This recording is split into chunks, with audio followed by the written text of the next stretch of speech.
Greetings, Pastor Mike here from Community Congregational Church, Southern Pines, North Carolina. We talk a lot about Jesus coming again, and you hear people talk about the second coming, and Jesus promised his followers he would return. That's where that comes from. But imagine for a second that it happened. Imagine for a second that Jesus returned.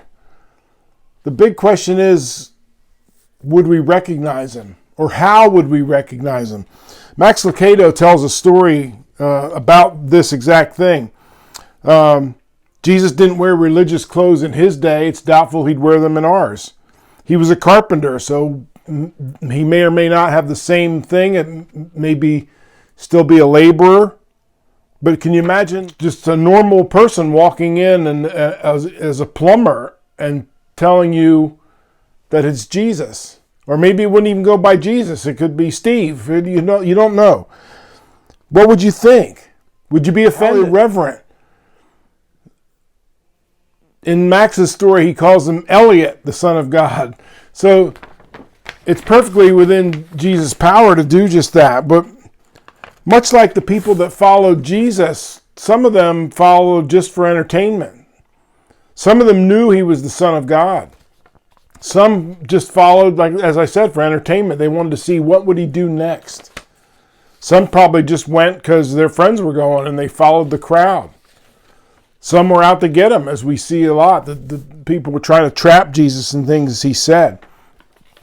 Well, one of the things that the Jews had a problem with Jesus was that he was not what they expected as a Messiah.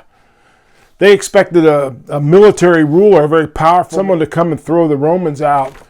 And instead, he fed them with calloused hands. They expected a king, a chariot from heaven, and what they got was sandals. So some did not recognize him, and some missed him.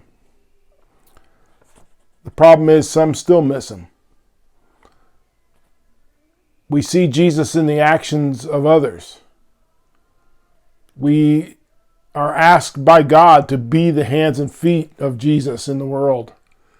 So we have the chance to actually be Jesus. Now, if that goes to our head, that's a whole other problem, and we have an issue there. But if we study what Jesus tells us, to love one another, to provide for others, we can be the hands and feet of Christ. And that's pretty amazing that God would choose us. So let's not even waste a minute. Let's look for opportunities to be Jesus to someone. How cool is that? That's really awesome that God would ask us to do that or want us to do that. Let's say a quick prayer. Gracious God, we thank you and praise you for the opportunity we have to be the hands and feet of Christ, to